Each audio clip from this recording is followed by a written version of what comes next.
नमस्कार दोस्तों, स्वागत है हमारे चैनल समृद्धि में। दोस्तों, आज हम इस वीडियो में अनंत चतुर्दशी के बारे में बात करेंगे, जिसमें 10 दिन गणेश जी को रख करके आज ही के दिन विसर्जन भी किया जाता है और आज ही के दिन विष्णु भगवान के विराट स्वरूप की पूजा भी की जाती है। आज के दिन पीले धागे को 14 गांठों में 14 गांठें दे करके और उसे मुखिया के दाहिने हाथ में बांधा जाता है। यदि महिला है तो बाएं हाथ में बांधा जाता है। आज के दिन विशेष चौकी लगा करके विष्णु भगवान की पूजा की जाती है। लड्डू गोपाल शालिग्राम भी रखे जाते हैं और किस प्रकार से क्या दान किया जाता है और किस प्रकार से आज के दिन व्रत किया जाता है, व्रत में क्या खाया जाता है, ये भी बताऊंगी और पूजा का शुभ मुहूर्त भी बताऊंगी। तो चलिए दोस्तों, वीडियो को आगे बढ़ाते हैं और आपको सारे नियम एक एक करके बताती हूँ, क्योंकि अनंत चतुर्दशी एक ही हमारे जीवन के खिवैया है जो कि विष्णु भगवान है। कहा जाता है कि विष्णु भगवान जिस घर पे प्रसन्न हो जाते हैं वहाँ लक्ष्मी खुद ब खुद आ जाती हैं। ऐसे घर में को लक्ष्मी माँ कभी नहीं छोड़ कर जाती हैं।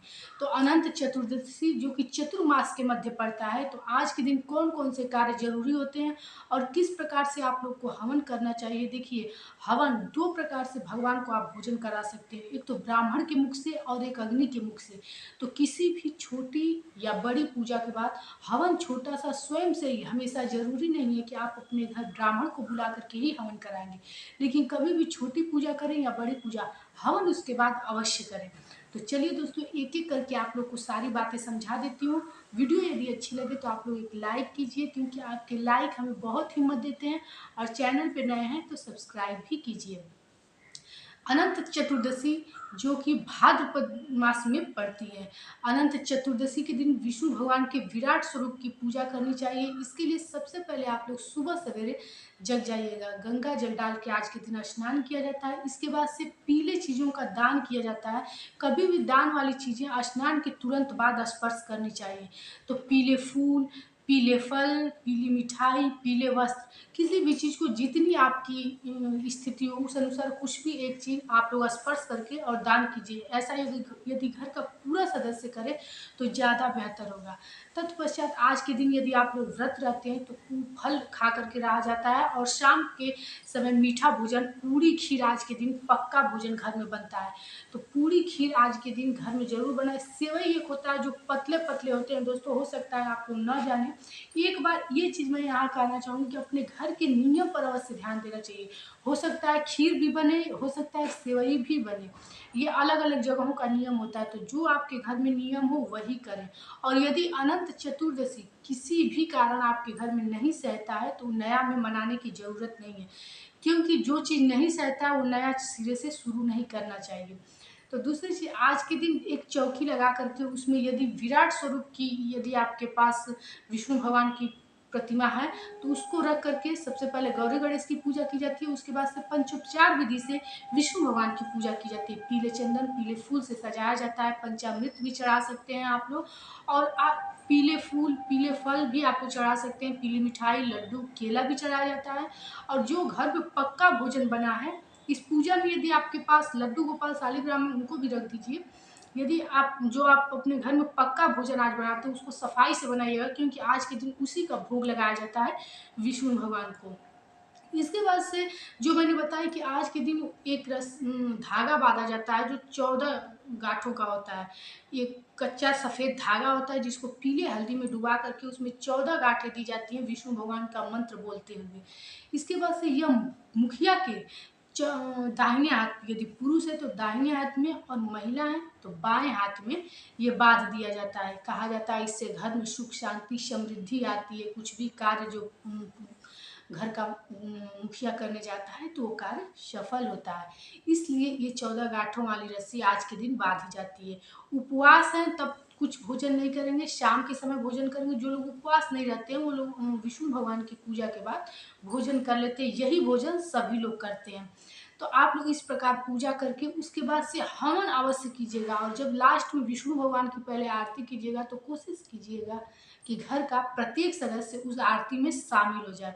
दोस्तों, आज के दिन ही जो 10 दिनों तक रखा जाता है गणेश जी को, आज ही के दिन गणेश जी का विसर्जन भी होता है। तो जो लोग गणेश जी को रखे होंगे अपने घर में, वो लोग पंचोपचार विधि से पूजा करके, आरती करके, हवन करके तब जा करके गणेश जी को विसर्जन कीजिएगा। यही नियम होता है गणेश विसर्जन का। गणेश जी की पूजा जिनके घर में होती है, रिद्धि सिद्धि उनके घर में आती हैं। किसी भी पूजा पाठ में आप लोग देखेंगे कि गणेश जी की ही पूजा सबसे पहले होती है। तो मैं बात कर रही थी अनंत चतुर्दशी की, यानी विष्णु भगवान की आरती के बाद हवन करने के बारे में। दोस्तों, विष्णु भगवान की जहाँ विधिवत पूजा होगी, ऐसी तिथियों पर विधिवत पूजा होगी, वहाँ अपने आप माँ लक्ष्मी आ जाती हैं। तो कभी भी विष्णु भगवान का पूजा करते हुए ध्यान रखिए कि माता लक्ष्मी को भी आप प्रसन्न कर रहे हैं। तो आज के दिन जब कभी भी छोटी या बड़ी पूजा किया जाता है तो उसमें हवन अवश्य किया जाता है। तो हवन करने के लिए आप लोग गाय के उपले, आम की लकड़ी, कपूर, धूप रख करके और घी ले लीजिएगा और इसमें 108 नाम बोलते हुए विष्णु भगवान का हवन कीजिएगा। दोस्तों, यदि आप लोग भगवान की कृपा पाना चाहते हैं तो कभी भी जब भी कोई विशेष तिथियों पे अपने घर पूजा करें तो हवन अवश्य कीजिएगा, क्योंकि हवन करने के बाद ही आपकी पूजा संपूर्ण होगी। इसके बाद से 108 बार बोलते हुए हवन कीजिएगा और जो घर में पक्का भोजन बनाए हैं आप, उसी भोजन को उस पूर्णाहुति देते हुए उसमें डाल दिया जाता है। इस प्रकार से कहा जाता है कि आपकी पूजा अग्नि देवता उस देवता के पास पहुंचा देते हैं और उनका नाम अवश्य लिया जाता है। क्योंकि कभी भी जब कोई पूजा कर रहे हैं और उसमें आहुति दिया जाता है तो उसमें नाम अवश्य उस देवता का बता दिया जाता है, क्योंकि अग्नि देवता को भी तो पता होना चाहिए कि आप किसके लिए आप पूजा कर रहे हैं। तो विष्णु भगवान का नाम बोलते हुए पूर्णाहुति दे दी जाती है जब वो आप प्रसाद डालेंगे तो। अब चलिए जान लेते हैं कि अनंत चतुर्दशी किस दिन है। अनंत चतुर्दशी तिथि की शुरुआत 16 सितंबर को दोपहर में 3:10 पे हो जाएगी और 17 तारीख को दोपहर में 11:40 पे समाप्त होगी। ऐसे में आप लोग को अनंत चतुर्दशी 17 तारीख को ही उदयकालीन होने के अनुसार मनाना है और जो लोग पूरे दिन व्रत रखेंगे वो लोग शाम के समय इसी खीर और पूरी से या सेवई पूरी जो भी बने आप लोग इसका भोजन कीजिएगा। एक चीज़ ध्यान दीजिएगा, पूर्णाहुति में सब्जी नहीं डाला जाता है, पूरी खीर पूरी हलवा यही डाला जाता है, मीठा चीज़ ही डाला जाता है। पूजा का शुभ मुहूर्त सुबह 6:06 से 11:44 तक है और शुभ मुहूर्त में ही यदि पूजा कर लें तो ज़्यादा बेहतर होता है। कभी भी कोई भी पूजा शुभ मुहूर्त में ही किया जाता है। तो दोस्तों, आशा करती हूँ कि हमारी वीडियो आप लोग को अच्छी लगी है।